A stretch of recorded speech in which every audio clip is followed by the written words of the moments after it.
I'm starting to feel a little bit like a Tales of Arise channel rather than a JRPG one lately, but I promise there is non-Tales stuff on the way.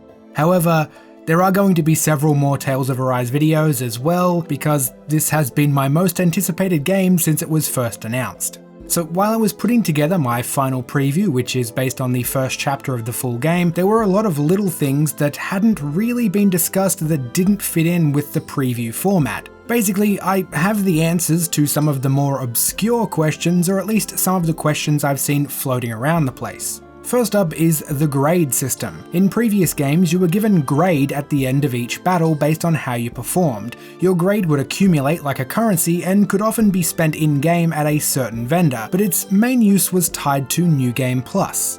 When you finished the game and started New Game Plus, you could spend all the grade you had accumulated on enhancements for your second playthrough. You could buy a buff that doubled or tripled XP gain, or you could spend it to carry your equipment or items over, or you could go completely the other direction and buy things that made the game even harder.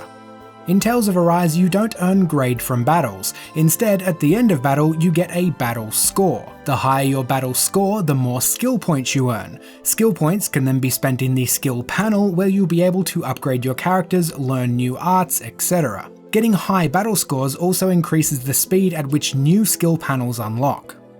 Battle score isn't a replacement for grade though. Grade is still in the game, and it's still used for New Game Plus. However, instead of having grade tied to battles, grade is tied to exploration. Specifically, grade is tied to the artifact system. I'm not 100% certain exactly how artifacts work just yet, but they appear to be items or points of interest all throughout the world.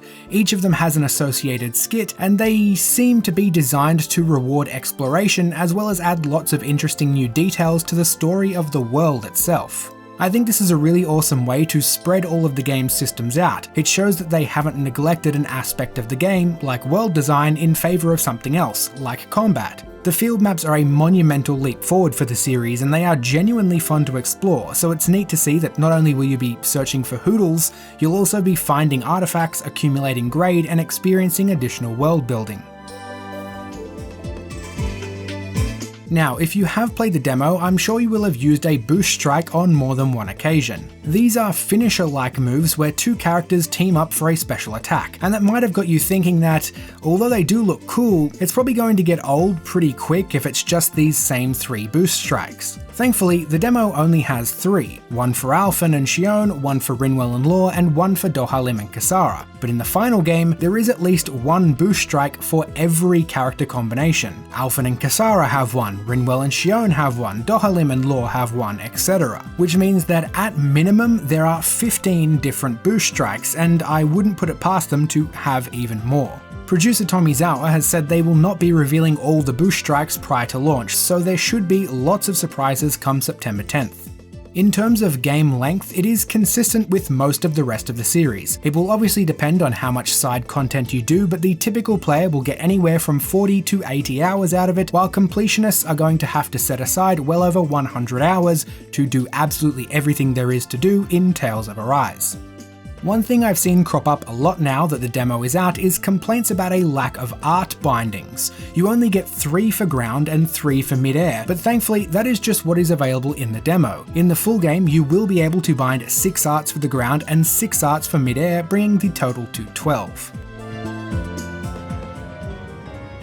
Something you might not be aware of even if you have played the demo is that boost attacks do more than just replenish your art gauge. Each character's boost attack has multiple effects and uses. They all replenish your art gauge at a minimum, but in addition to that, Kisara's boost attack, for example, boosts the party's defense, and it also counters charging enemies. Rinwell's boost attack can interrupt an enemy casting a spell, but it can also steal an enemy's spell, which she can then use herself or store for later.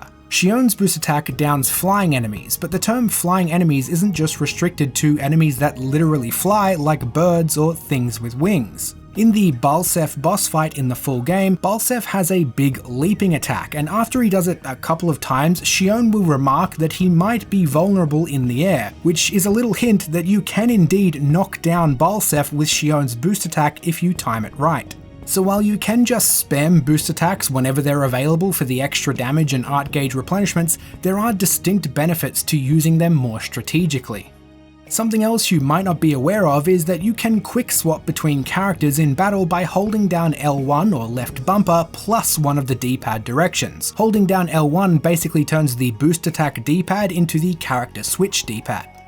I'm going to end by addressing one of the other concerns I've seen raised with the demo, and that's the pop-in problem. It seems to be quite severe in the demo, with lots of foliage popping in quite suddenly and not very far away. The good news is that the demo is based on the underpinnings of a build that is 4 to 6 months old at this point, and the pop-in issue seems to have been significantly smoothed out in more recent builds. I don't have footage of the same region from the demo, which is Eldermanensia, but I do have footage of Calaglia, which seems to show a dramatic improvement to texture and foliage pop-in.